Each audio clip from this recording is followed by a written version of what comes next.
Welcome so much to all of you for participating in our workshop today. My name is Donna Hooker, and I am the president of MSM Higher Ed. I'm going to be your moderator for today's MSM Live Expert Series, and really want to welcome you to joining us.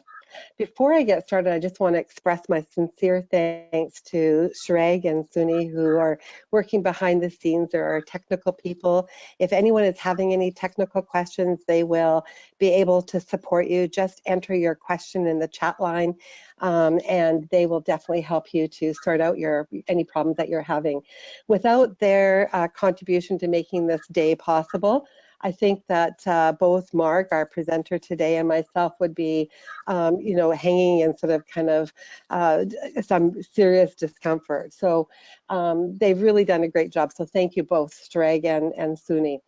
I just wanted to start with a little background information for everyone.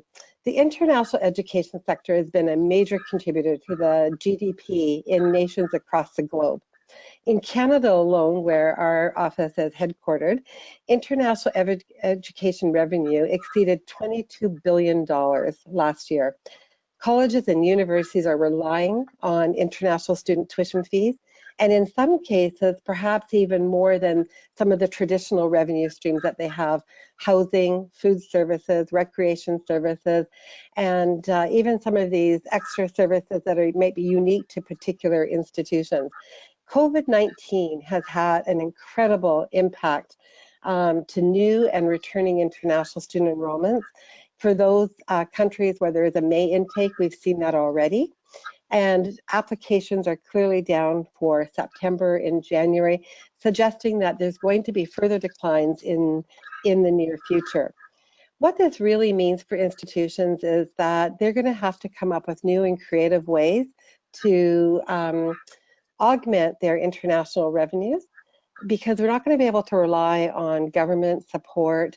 Right now, if we look very carefully at what's going on in the world with respect to financial support and relief measures at provincial or state or national governments, we can see that it's quite likely that we'll be expecting austerity measures in the future, not cash handouts to help the survival of universities and colleges across the globe. So today we look at this and we think, okay, we really do need to have some new strategies to increase international student enrollment and also to diversify our international revenue streams. I'll just tell you a little bit about MSM before we get started. MSM is a leading international education service provider. We are headquartered in Canada, and we have nearly 250 staff worldwide.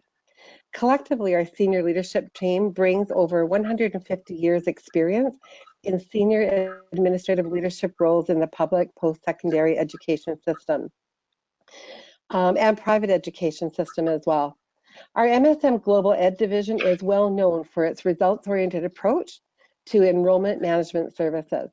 Our partner institutions are represented every day where prospective students live by our dedicated in-country and global recruitment teams in 17 countries, including India. Our recruitment teams are supported by in-house professionals, branding, marketing, and social media and communications, and our audit systems ensure attention to targets, regular reporting, and communications with our partner institutions. Our MSM Higher Ed division, which I'm responsible for, collaborates with public and private institutions across the globe on strategic initiatives that will increase capacity for international students and diversify sources of international revenues for our partners. Our vast network and experience enables partners to select from a menu of existing partnership models that create opportunities for academic pathways, creative program delivery solutions in country and offshore, student mobility, faculty development, research ventures, and much more. Our project and management services, including project management services, are based on strong quality assurance measures that match the quality standards of existing regulatory bodies across the globe.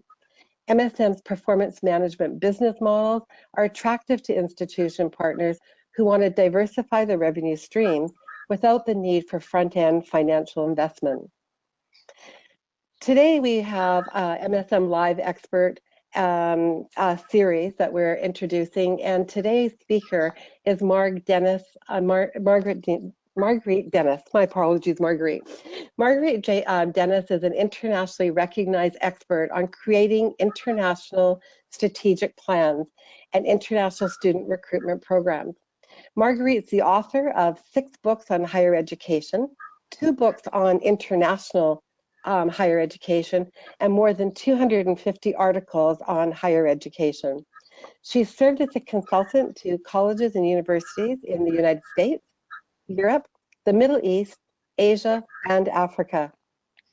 Marguerite is a member of the Board of Trustees of Regent's University in London, is a member of the Advisory Board for the Observatory of Borderless Education, is an expert ambassador for World Education Services, and is a member of the Advisory Board for the Comparative and International Education Society. Today, I would really like to welcome you, Marguerite, and thank you for what we know is going to be a very insightful presentation about how institutions can plan for their future. In the meantime, I want to encourage all of you to think about questions that you might have for Marguerite.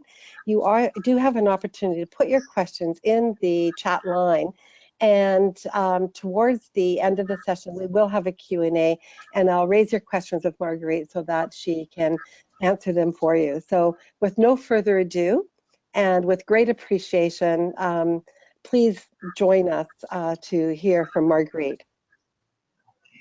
Thank you, Donna, and thank all of you for joining us today for what I hope will be a very informative hour.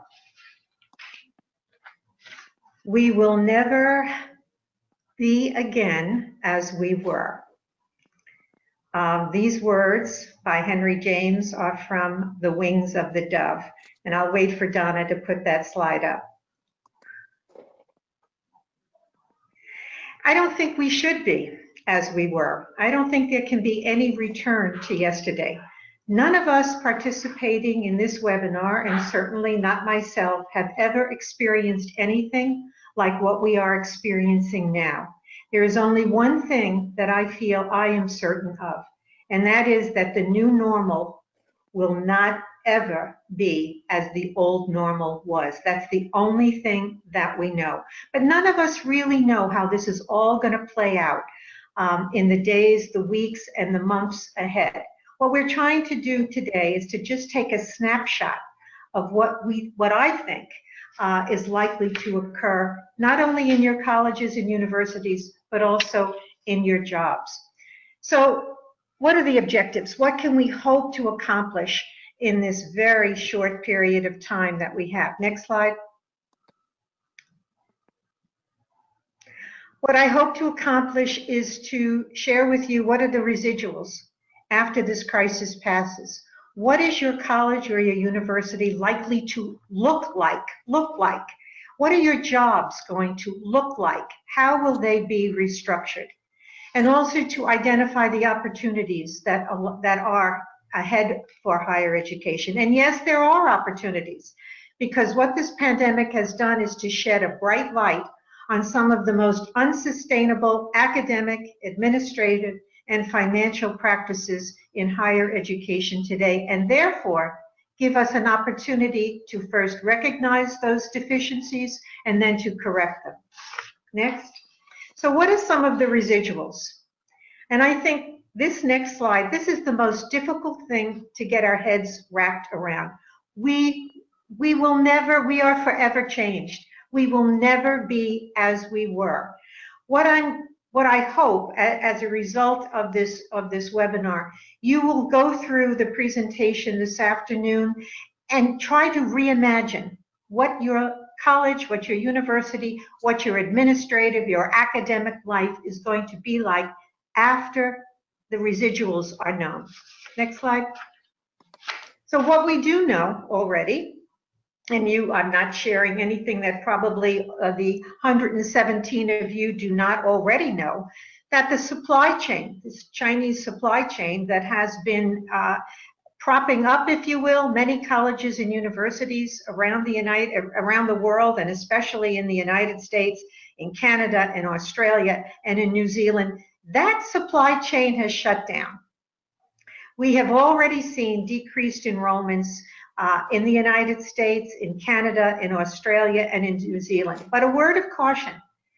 The pandemic accelerated what had been, at least in the United States, a trend that had been going on for years. The decline, according to the Beijing Overseas Study Association, is going to continue over the next several years. There are also political and economic and geopolitical forces that will further contribute to fewer Chinese students enrolling in overseas colleges and universities. Next. We have, again, this is not a new trend, but this is a trend that the pandemic has highlighted. We will see and have seen a shift in international student mobility to the Indian Ocean from the Atlantic Ocean. Look at the pandemic as the biggest disruption in international student flows in history, according to 2 researchers. There are many universities in Asia that have been putting together effective and efficient educational infrastructures. Educational infrastructures in Malaysia, South Korea, Singapore. Now they are the prime destinations for many students in Asia that want to continue with their international or their higher education. This isn't on the slide because I just found this statistic a few minutes before we started this seminar. 70% of all of the international students who left home, who left their home campuses rather, and returned home have no plans to return to the campuses in which they were studying. 70%. That means our international student enrollments, at least from the countries from which many of you listening to this webinar have been recruiting from, you can no longer count, not just on the Chinese supply chain, but on the numbers of students coming from your stronger markets. Next slide. This is, again, a trend that has been happening, but the pandemic shining a light on the dangers of in-classroom instruction will give rise to some combination, in my opinion, of both in-classroom and online learning. That's an interesting, 60% of the colleges and universities in the United States are considering staying fully online for the fall semester. But the majority of parents, American parents, who have been polled about that availability of online versus in-person instruction, they don't want to pay the same price as they have paid for the in-classroom instruction. The bottom line for this residual will be with us. There will be some combination of in-person and online instruction, and that will be embraced by colleges and universities throughout the world. In our next slide, we'll talk about the changes in recruitment and admission practices. The SAT was canceled, and more than 70, since this slide was put together, 20 more US schools have changed their entrance requirements. They are no longer requiring the SAT or the ACT exam for admission. And in China, look at all of the exams that were canceled. Last week, a US-based, the National Association of Admission Counselors, asked colleges and universities to reconsider their entrance requirements.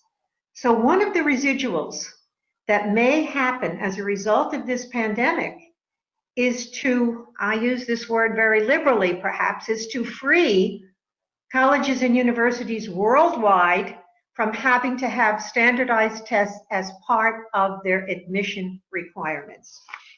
In the next slide, we will learn how enrollment will shift closer to hometowns.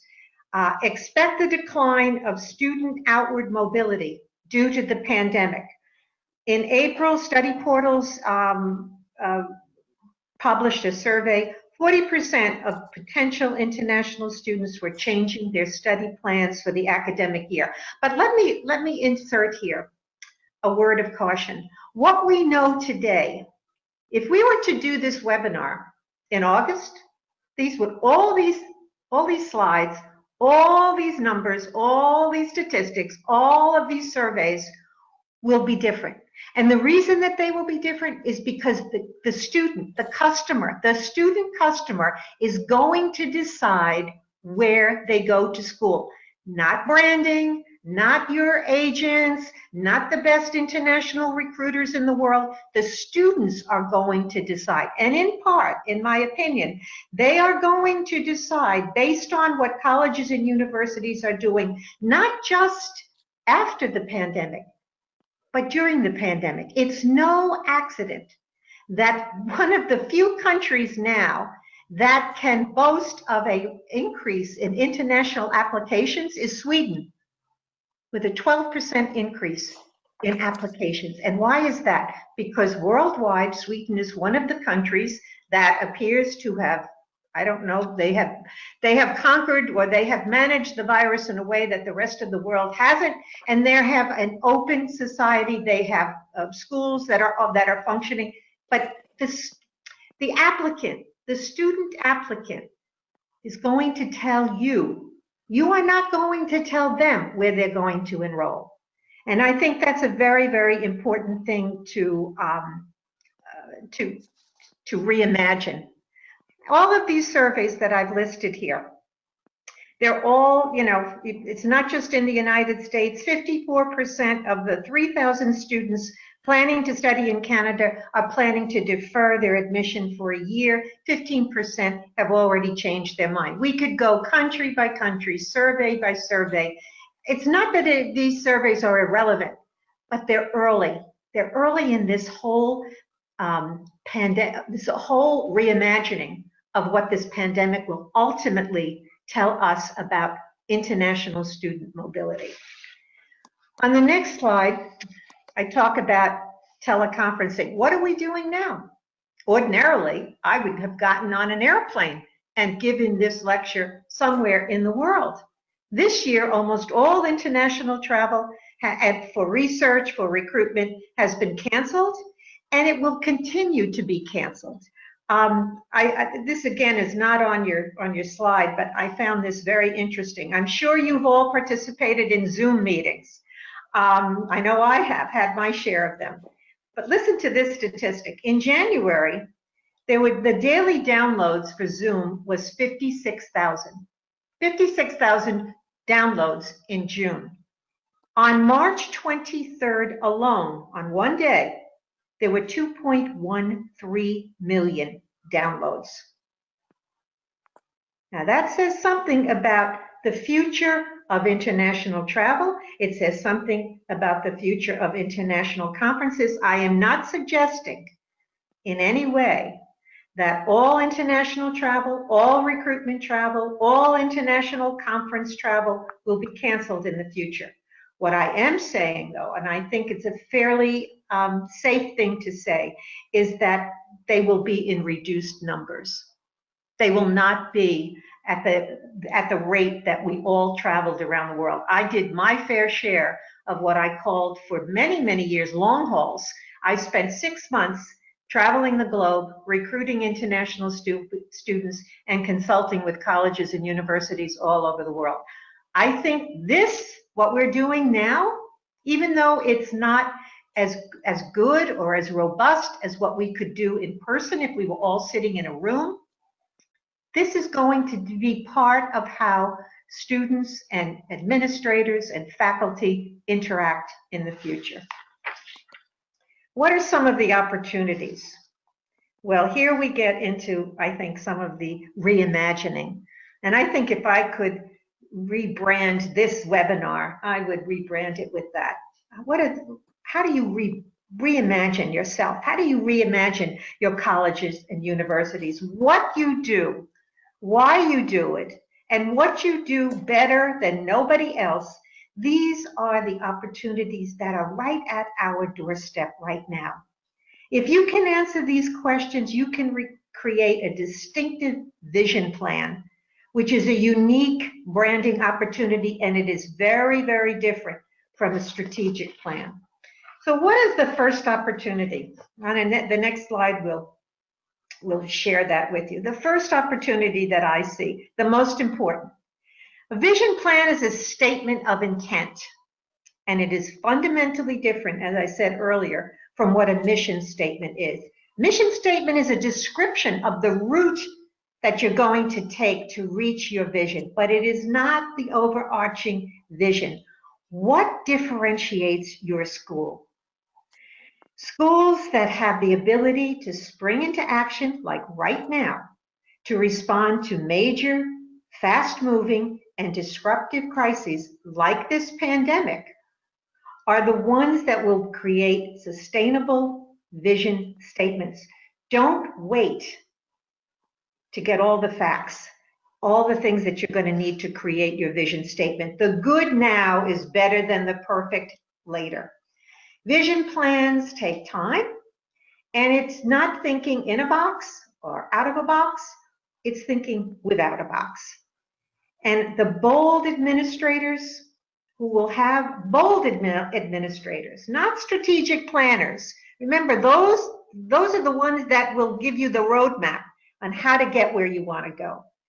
But the visionaries, the reimaginers, those are the people that should be on in whatever format you and your colleagues decide, should be creating a vision statement for your institution.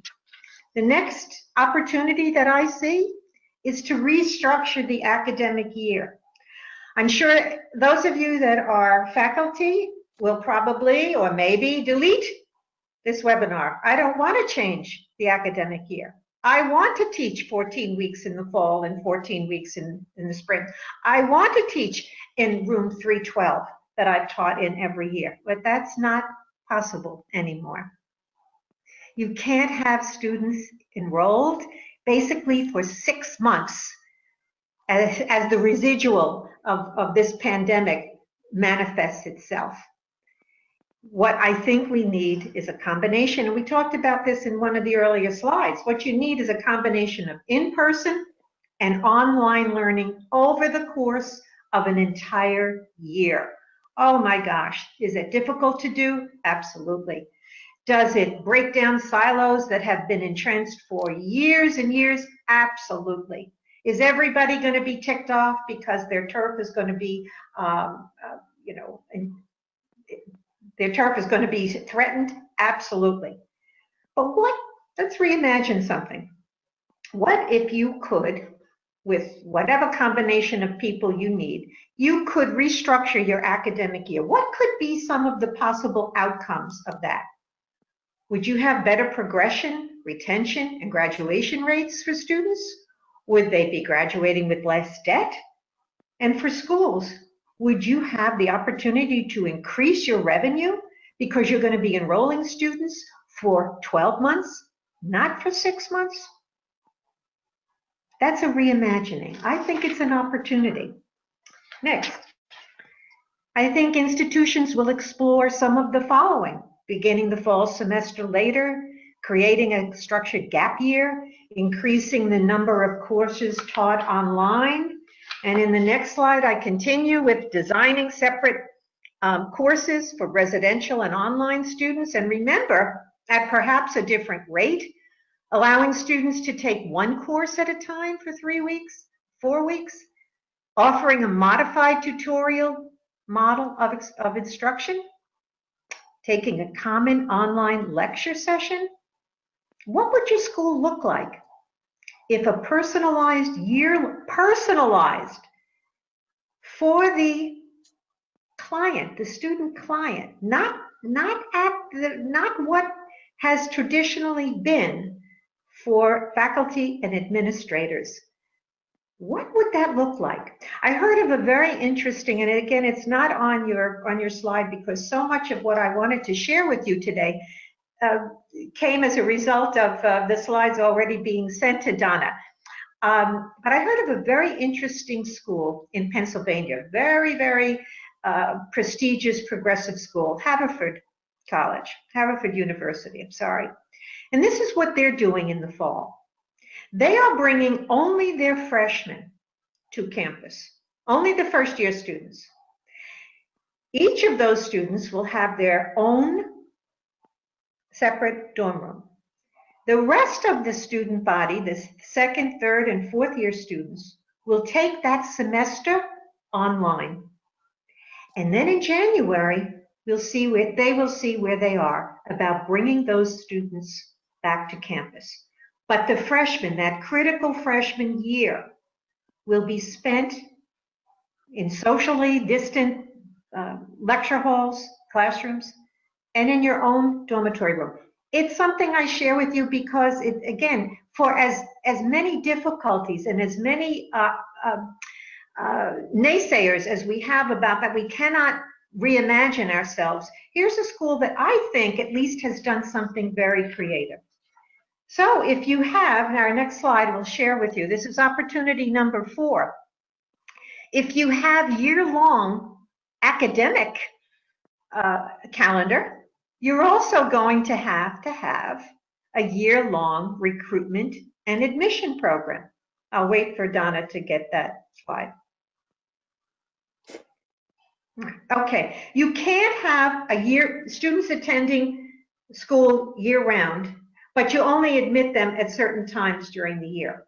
That doesn't fit. You're going to have to create a year-long recruitment and admission program. What would your school look like if you did that? I don't know how you could do it. I have some ideas, but each school would be different. But reimagine what it would be like if you had a rolling admission program.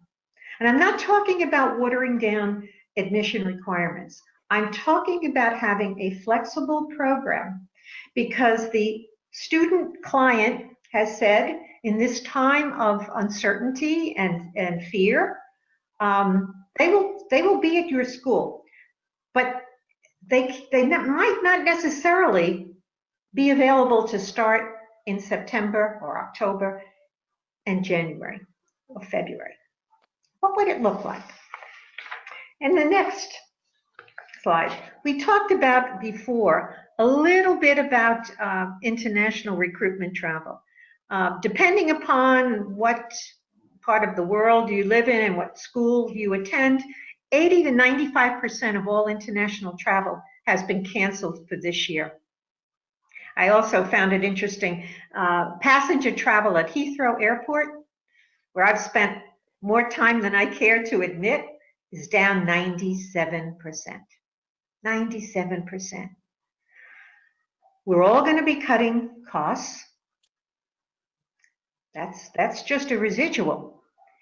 Do we really think that our bosses are going to sponsor international travel, recruiting travel, attending conferences after this is all passed? Remember we talked about Zoom earlier? 10 million, there were 10 million, and there's a word for it now, Zoomers in December. In March, that number was 200 million. 200 million. I guess there's something to be said for fewer meetings, for less travel. I would, if I were an international recruiter, I would miss terribly that opportunity to meet with people face to face. But it's a residual. It's something that I think the landscape of higher education will be littered with canceled trips.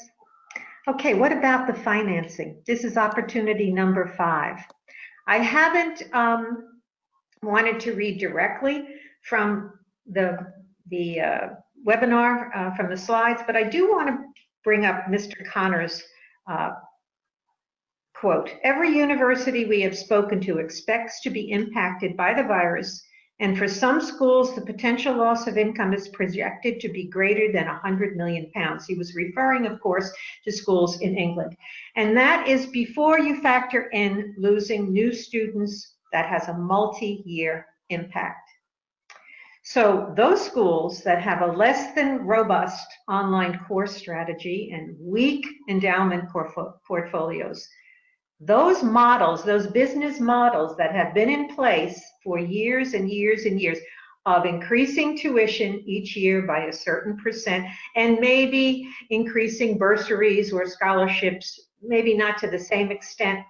But the bottom line has been the margins are getting slimmer and slimmer every year with this particular business model. Net tuition, at least for US schools, has gone down every single year.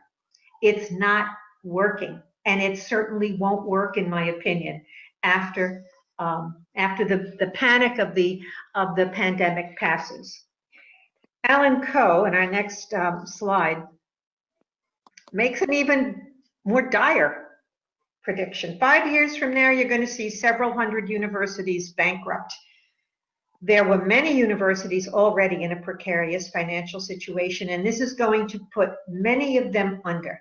Again, I ask the same question that I asked of the academics and the recruiters and now of the CEOs or CFOs.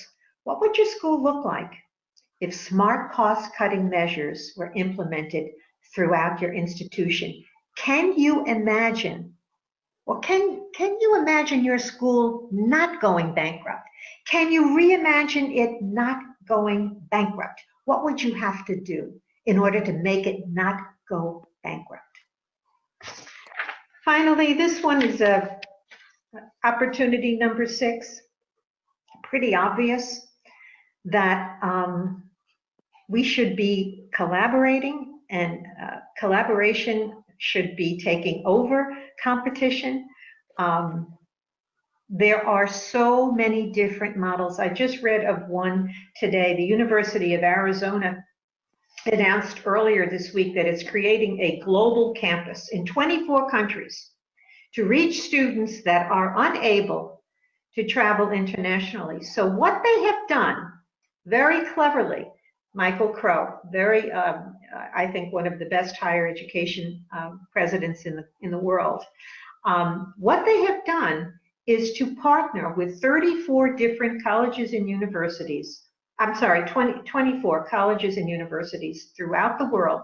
Students can take courses from this particular university, and through some agreement, through some articulation agreement, through some transfer articulation agreement, the courses all count toward a degree. You haven't traveled to Arizona, perhaps, and you can't travel, perhaps, now to Arizona, but you might still be able to get a very robust international degree, if you will, by participating in what is called the global campus. Is your school, on the next slide, I ask, is your school charged with compiling a short list of potential partner institutions? That's where your visionary, that's where your vision committee would come into play. Who in your administrative structure, in your academic structure, your president, your vice chancellor, your provost, who has the ability to put together a short list of colleges and universities that you could partner with? What would you consider when you look at a potential merger or partnering? What's the criteria you would use? How would you negotiate? What are the benefits? What are the liabilities? Can you reimagine your institution either merging or perhaps even being folded into another institution? I have stopped keeping a list rather of all of the colleges and universities that I read about on a daily and a weekly basis who have closed. I'm not surprised when I see the list, but I don't think this is the tip of the iceberg. It would be very easy for us to say, yes, it's the small, private, liberal arts college that doesn't have a great branding opportunity and doesn't have a great fundraising program. Those are the ones that are going to fold. Yes, that's true. But what I am reading about are some public institutions in the United States where the finances of the state are so dire that legislators are now considering folding several campuses into an umbrella campus. So I'm using the term, I'm using a number rather, 16 campuses in Pennsylvania. Do you need 16 campuses in Pennsylvania? Maybe you fold them into one big or two. Same thing with the University of California. Huge system in California, huge. Do you need all of those? If we don't have the money and we have to start making costs, and I'm talking about now state legislators, where are you going to look to cut? Can you reimagine getting ahead of that for your own institution and trying to find a suitable partner? Next slide. I love this. I wish I had found this, but Patty Cosgrove did. And I had, not too long ago, somebody asked me, what do you mean by this? Well, what I mean by this is that the plague was a horrible thing. COVID-19 is a horrible thing. Isaac Newton was socially distanced from his colleagues. We are. But he used the time. He used his time to discover calculus and the laws of motion. How are we using our time? This is not, and I hope if you got nothing out of the last 40 minutes that I've been speaking, this is not a doom and gloom webinar. This is not information that has been called to depress a profession that is reeling from the residuals of this pandemic so far, but rather this is a time, I think, for us to reimagine our colleges, our universities, how we interact, our silos.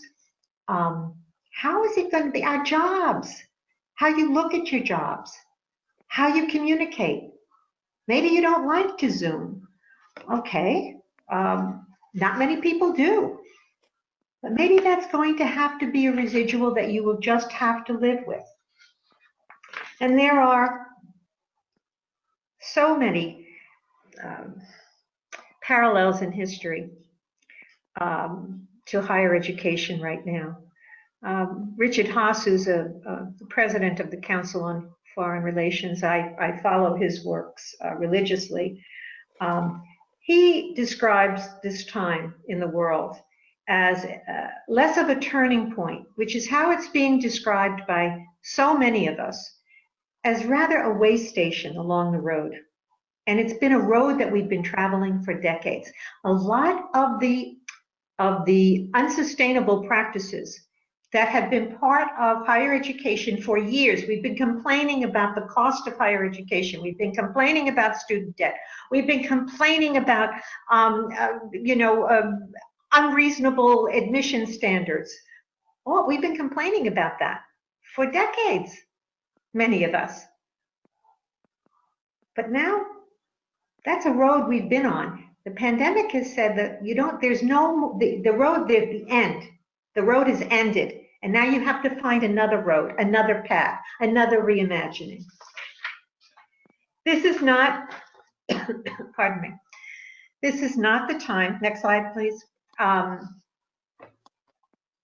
nor do the circumstances warrant higher education administrators and trustees from going into survival mode. This is a time for us to reimagine. This is a time for us to create visions for what our higher education infrastructure is going to be, and then we have to deliver it because we have no choice. We've gone on that different path. All that road is over, it's closed. We have found a different way of doing it. And so the greatest thing in this world is not so much where we are today as in what direction we are moving.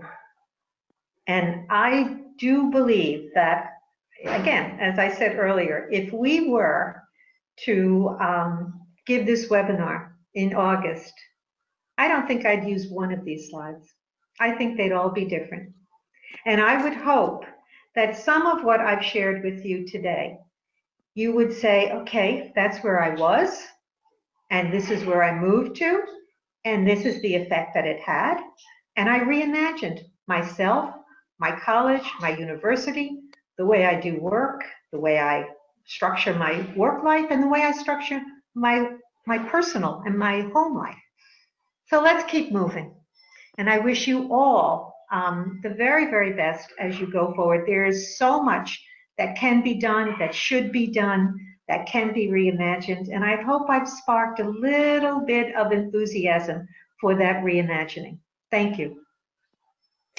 Thank you so much, Marguerite. What a stimulating presentation to really get all of us to be thinking about how do we reimagine our futures. And I think we've constantly been hearing throughout this COVID virus that we should be looking forward to a new normal, that we will never return to the old normal, and that we should be looking forward to what the new normal is. And I think one of the things that you really helped us to think about is that we have a responsibility in defining what that new normal will be and how that new normal will transition us into the future. I particularly really valued some of the reinforcement that you did during this workshop, where you were talking about the numbers already being down, and that in fact COVID-19 was a disruptor that really just escalated decisions that had already started to occur for all sorts of reasons. It was interesting to know that so many students have already made decisions to what they're going to do in the future and what their plans are for the future. One of the things that excites me about some of the things that you talked about today is how MSM has already been reimagining for the future, and that some of the things that you were talking about are things that we're already doing in terms of putting recruiters in the marketplace for our partner institutions, looking at strategic alliances and ways that we can collaborate with our partners. So those partners who are not already thinking about these ideas, we've already come up with some ideas that we can help to stimulate for them and to implement for them. So I think, you know, you were talking about things that we feel very confident that we're already moving forward on. So I thought that was reassuring for our organization, and I hope it's reassuring also for those institutions who are thinking about the progression into the future. We have some time here for questions, and we do have a couple of questions that have been asked. And so I'd like to see us carry on. One of the questions that is being asked is, what do you think institutions will be looking for in higher education administrators in the future? Like, what do you think will be the key talents that are necessary? Well, I don't know if this is what many institutions would be looking for in an administrator. This is what I would be looking for. I think an administrator that has the ability to create a vision and articulate that vision throughout the organization. I think somebody has to be a good listener, has to be trustworthy, has to be self-confident, has to have imagination. Somebody that can reimagine, somebody who does not look at what was and say, but we always did it that way. That simply will no longer be the case. We cannot, that road is shut down. And I think that is what, but Donna, my biggest thing is with the opportunities is to create a vision for what you want your institution to look like. So think from the end. You know, with strategic plans, what you do is you have a title, and then you have all these, you know, key performance indicators. I would like to see the leaders of tomorrow, be they in the admissions office or in the dean's office or in the president or vice chancellor's office, that think from the end. This is what we want the institution to be, to look like. This is what we want to give to our students. Thinking from the end, how do we create that vision? And then how do we articulate it throughout the organization and to our prospective students? That's what I would be looking for. Thank you very much. That was great. And we actually do have a couple of other questions here. So I'm going to just start with one of them here. One of the questions that comes from one of the panelists is, Since April 1st, the applications have been, starting to come in again to some organizations and some institutions. And the question is, how do we think those applications will be moving forward towards normalization? How do we what, Donna? I'm not sure I understand the question. Applications since 1st of April have been, starting to come in to institutions, but they're not necessarily being processed. When do we think that there'll be more of a move towards this normalization? Oh, I don't believe that it will be for the fall. I don't believe that, and I have some very serious doubts about doing things the way we've been doing them for the spring semester. But with the applications coming in April 1st, what are you doing with them? What are you telling those prospective students, those applicants? What are you telling the families of those prospective students? Remember that students are going to judge you by what you do during the pandemic as much as they will judge you after the pandemic. So I would be treating those applications that are due or coming in April 1st, or in the United States, there's the May 1 deadline, which doesn't mean anything anymore. What are you doing? What have you reimagined that's new for that client base, that student base? Not how you processed in the prior. That doesn't, it has no relevance, I think, to those. So I would be communicating my vision for what those potential applicants those applications coming in April, what they can possibly experience when they enroll. That's where the vision statement comes in. That's where thinking from the end comes in. You have applied for X, Y, or Z college. Let me tell you what we are doing. This is a communication to parents as well as to applicants. Let me tell you what we are doing during this time of the pandemic. Let me tell you what we expect to do once this is brought under control. And let me tell you what that will mean for you and your family. And then list the things that you do. Don't process the applications the way they're ghosts at this point. You don't know who's going to come. But if you can articulate what your vision is for them now, after, and what it will mean for them ultimately, that's how I would be dealing with those April applicants. I think that's a great comment, and really refocus us on that we do have to be able to change and evolve from the past and as we move forward. I have another question here. Are students prepared to transition to online learning? And you mentioned in your presentation a little bit about the blended learning of online and face-to-face, but and also the suggestion that maybe tuition fees might be, or there might be more requirements for reduced tuition fees for online learning. I'm wondering if you have any other comments around students' ability and willingness to be online. That's a great question, and I will give you what I feel today. Again, I have research to back this up. The efficacy and the efficiency and the use of online learning will depend upon what part of the world you are in and your connectivity. So, for example, students in India, in Asia, they will be more adept at participating in online courses, not for an indefinite period of time. Nobody wants this to go on for 4 years or for 3 years. But for this time of the pandemic, there is a certain portion of the world that has good connectivity that will do that. I referenced one of the surveys. They will go online for a time at a reduced price. Okay, parts of Africa,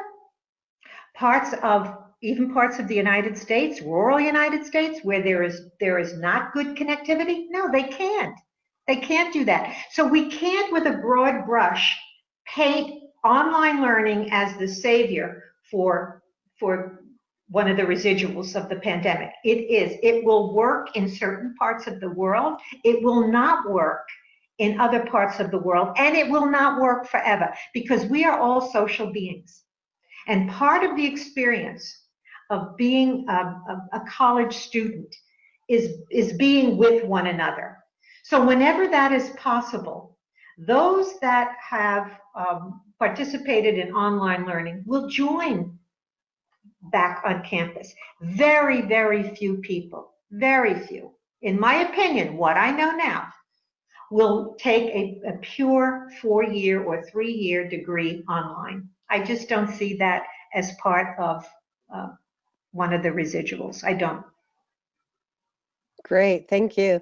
I have a good question here. Also, another good question for you.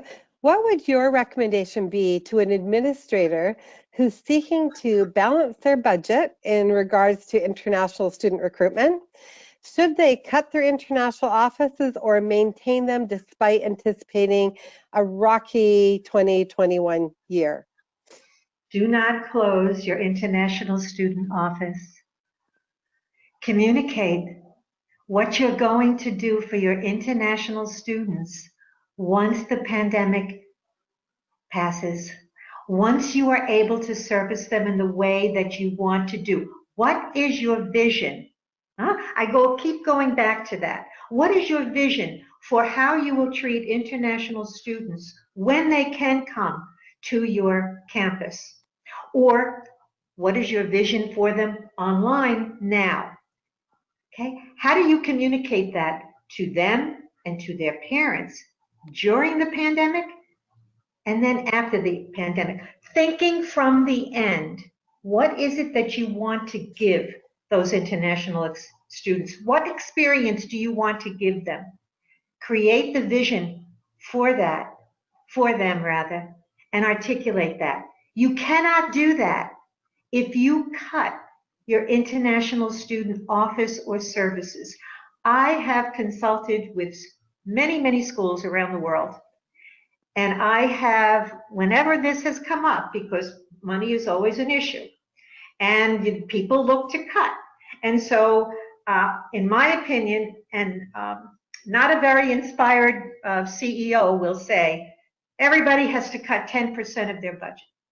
And I would fight for the admission and the international student office to be exempted from that because you need to be able to service students once they come back to your office. There can be many, many ways of cutting costs. And, just the international travel budget alone. I mean, I would be looking at everybody's travel budget for the last year, not the last 5 years, but the last year, and ask people, what could you do teleconferencing? Could you create an alumni ambassador program where you would not be able to go to Malaysia or to Vietnam, but you have very active alums who could recruit for you in those countries? I'm working with somebody on doing just that. That's another way of thinking from the end during the pandemic. And then after the pandemic, your full blend of student services, your full menu of student services is articulated, but it's articulated now. That vision is articulated now. This is what we want to do for you. And this is what the International Student Office will be able to do for you once this crisis passes. The vision statement for the International Student Office. Great, thank you for that. And I think I would like to also add that from my own experience as a past director of an international office for a university in Vancouver, British Columbia, I found that it was really difficult to recruit worldwide and to try to attain the kind of diversity institutions are really looking for in their student population. And so one of the strategies we had as a director of international was to work with MSM in the capacity of creating opportunity for in-country representation. And that in-country representation made an incredible difference to the need for us to be traveling as much and the need for us to be traveling as broadly. And in fact, we were able to begin to shift some of our international recruitment travel to more student preparation and more pre-departure briefings and getting students more ready to actually study. So this was another strategy that we put into place even pre the pandemic that was enabling us to be able to utilize services and reduce costs of travel, etc., but still give our international office that opportunity to be face to face with our clients in the regions, which I think you also mentioned was quite important. Another question I have here is, how will universities and colleges restructure their recruitment strategy in accordance to the institution's mission after COVID-19 pandemic? So what are some of the strategies you think that they might come up with? Well, what is your mission statement going to be after COVID-19? Mission statements and strategic plans, to me, are on that old road. It's on the road that is finished.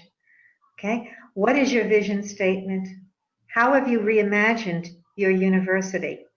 I would remember the old days, we used to write 5-year strategic plans, and I don't know about you, but when I was visiting colleges and universities, those strategic plans had about this much worth of dust on them. Nobody ever looked at them, accreditors required them, but were they really followed? Strategic plans right now don't work because you can't have a strategy right now. The virus owns the strategy, and your students own where they're going to go. But if you can create and articulate effectively a vision for what your school is doing and will do, and what that means to the prospective student and the alum and the family, that's what you need to be doing now. Restructure. Let's pretend it's Monday. Oh, this is Friday afternoon. Everybody after this, depending upon what part of the world you're in and how you celebrate, will either go out for dinner or have a glass of wine. I'm probably going to have a glass of wine here in Florida. And we'll forget maybe what all of the things were said. But maybe Saturday or Sunday, something that was said today is going to reverberate. And you bring your recruitment and your admissions staff, who, by the way, are probably afraid that they're going to be, what's the new word? Furloughed. They're not fired. They're not downsized. They're not redundant. They're furloughed. That's another word for being let go. Bring them all together. Ask them how they would reimagine without any structures, without any regulations. How would they restructure their recruitment practices, their admission practices, the way they interact with each other? What's their vision for their department after the virus passes? That's a worthwhile exercise. Take what we've shared with you today, that I hope I've shared with you today, I know Donna has as well, and bring it back to your campus and think of the word vision and think of the word reimagine, and let the spontaneity of those two words and the meaning of those two words filter into your admission and recruitment team. Try to eliminate some of the fear. Is a terrible motivator. It never works. It never works. But creativity does. Imagination does. Creating new does. Vision does. And that's what I would recommend to whoever submitted that question. Great. We're getting close to the end of our session, but we're going to keep going for a few more minutes, if that's okay with Marguerite, because we do have some more questions here. Oh, I could go on all day. Okay, well, we won't ask you to do that, but because again, I don't want this to be a one-off. I don't want people to leave your webinar, Donna, and say, well, that was okay. You know, we were entertained for a little bit of time, but really, some of the things that Marguerite presented were really out of the box. No, without a box. Yeah, they are, because I think the times require that. I great. do. Okay, super. So one of the other questions on our list here that's come forward is, what kind of return on investment can we hope to see from international virtual fairs? What are good ways to leverage these kinds of events? I couldn't tell you that because I don't know. I don't know about virtual fairs. I don't know that I would be, that would be part of my recruitment strategy for next year. I know you need to do something, but between now and when those virtual fairs will be held, there's a long bit of time. And I don't know about you, but every single day I am getting new information that contradicts what I thought I knew from the day before. And so I would put virtual fairs in a mix. You know what I also think? I also think that if you want to know which students are mobile and have the likelihood of perhaps enrolling in your college or university, follow the economics of the countries that you're interested in before you sign up for any virtual fairs, and follow consumer behavior in those countries. I'm going to be doing a lot of research on consumer behavior and international student mobility. We can have the best whatever, the best fairs, the best webinars, the best this, the best that. But if consumers don't have the money or they don't have the confidence to enroll in your school where you are, they're not going to come. You want to know who's going to enroll? Follow the money. Follow the GDPs. I do a bulletin every week, and this week I listed the decline of the GDPs in Australia, in Japan, in China, in the United States, and there are many other countries. I haven't gotten the statistics for Italy, for example, for Spain. Do you really think parents, families in those countries are going to have the money to send their children halfway around the world? Consumer spending and the psychology of spending are two things I would tell one of my recruiters or one of my researchers or somebody in the psychology department or the sociology department. Can you help us here? We're an enrollment management team, and we listened on Friday to some really new ideas, and now we want to put some of those new ideas into play. How do we find out about how consumer behavior will affect international student mobility next year? Do that before you sign up for a fair, in my opinion.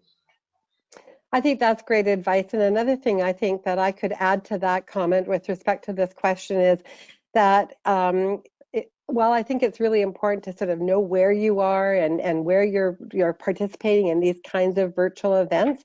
From our own experience at MSM, we're really noticing that those institutions that are working with us are participating in regular webinars similar to this webinar, but are focused on branding and promoting their institutions in the marketplace. And what we do know from our own experience as marketers, that it's, as Marguerite already mentioned, it's not the time to take away our efforts. We don't want to close our international offices and stop recruiting, because it's those institutions whose brand is known in the marketplace that will survive and revive sooner than those institutions that have had to completely disappear through the COVID crisis and then make their way back into the market. So trying to keep your name out there and keep alive is also really important. So we might not get short-term return on investment, but the longer-term return on investment post-COVID might be really helpful as well. I think I have another question here that we should ask here, and it was related to more. I'm kind of paraphrasing this question a little bit because it's about the immigration process or the student visa process that's being asked. But it's like, do we think that the embassies or will not be as tight in the future as we start to look at new applications and application processing? So post the pandemic, will we see expedited visa or study permit processing? And I was going to add to that question, how can government support this initiative, knowing how important it is to the GDPs of our countries? Again, that would depend on the country. It would depend on the political environment in the country. Without getting into the politics of visa processing and the implications for all of us that are doing the work that you're doing, trying to enroll students, I think it will depend on the country, on the politics, on upcoming elections. Again, we really don't know just how bad it's going to be. Now, again, here I have had the opportunity to talk about opportunities and such, but we really don't know how static our international students are going to be in the fall until we get close to that fall. And then it's going to change. It is just like the virus is going to change. At some point, it will be brought under control. How society moves back into what was, it will never be as it was. And I think that's the main thing that we have to get through our head. And I struggle with this every day. The new normal will never be the old normal. It cannot be. So the visa processing is one piece of that. It's just one piece. Of course, colleges and universities want as many international students as possible. And of course, there are several reasons for that, the internationalization of the campus and the finances and so on. But the student is going to dictate that, not the visa office.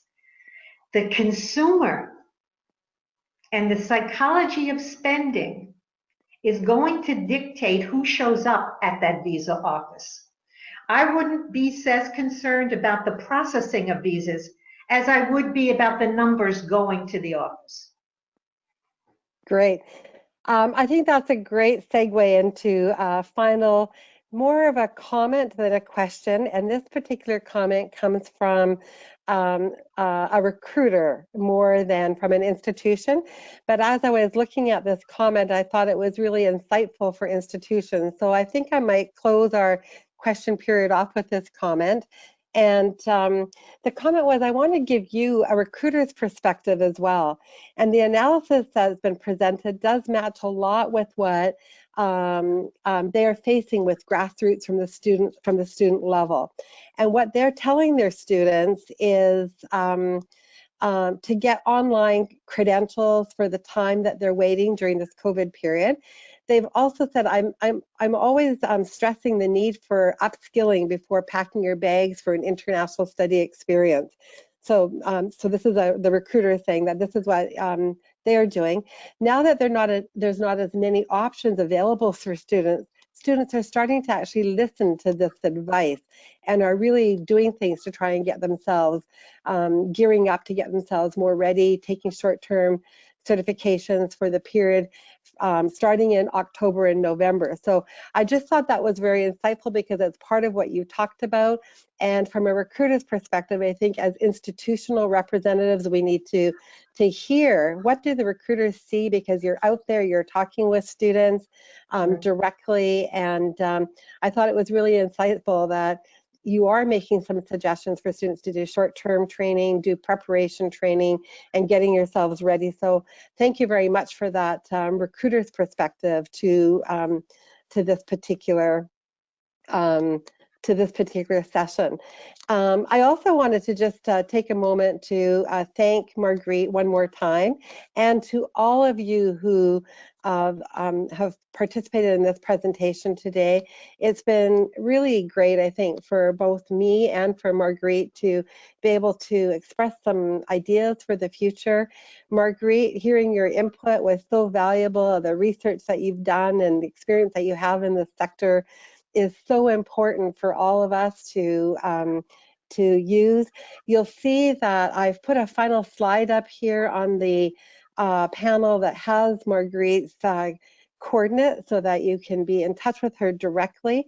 She is actively doing research all the time. She does have a regular newsletter that she sends out to people who are interested, which I think I've been finding quite interesting reading myself. And she does take on consulting projects for institutions who are thinking about their future, and I know would be happy to hear from you.